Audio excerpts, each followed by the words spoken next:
के लिए काफी था, लेकिन रानी अहिल्याबाई होलकर की एक परिस्थिति के लिए काफी थी। जब मैंने इस बारे में इस विषय के लिए फिर घूमा तो मुझे एक व्यक्ति नहीं बल्कि एक व्यक्ति को मिला, एक ऐसा व्यक्ति को मिला कि जब उसका बेटा, उसका पुत्र जब किसी गाय के बछड़े को अपने रथ से कुचल देता है तो वो उस अपने ही बेटे को मृत्यु दंड देने तक की घोषणा करती है। एक ऐसा व्यक्ति को मिला जिसने एक महिला होकर उस समय साम्राज्य संभाला।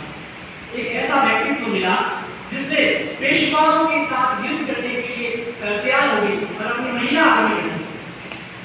जी हाँ, मैं बात कर रहा हूँ रानी अहिल्याबाई होलकर की,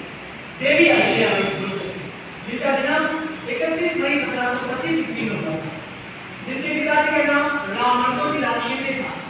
जिन्होंने उस समय नारी शिक्षा को इतना महत्व नहीं दिया जाता था, लेकिन फिर भी उन्होंने अपनी बेटी को पढ़ाया और बचपन से उन्हें इतने शानदार संस्कार मिले, इतने शानदार सेवा भाव का संस्कार मिले, उनके अंदर इतनी संवेदनाएं थी कि एक बार मंदिर के बाहर वो जब गरीबों को भोजन करवा रही थी तो इंदौर के शासक मल्हार राव होलकर ने देखा कि एक 8 साल की बच्ची में इतना दया भाव, शुभाव, प्रेम भाव कैसे हो सकता है। तब से उन्होंने ठान लिया कि ये बेटी ये जो है वो मेरे घर की लक्ष्मी बनेगी, मेरे घर की बहू बनेगी। तब उन्होंने अपने बेटे खानेदार के लिए उनका हाथ मांगा और हमारे 8 साल की उम्र में उनका विवाह अपनी बेटी खानेदार से हो गया। फिर कुछ समय बाद शादी करके वो चली गई और कुछ समय बाद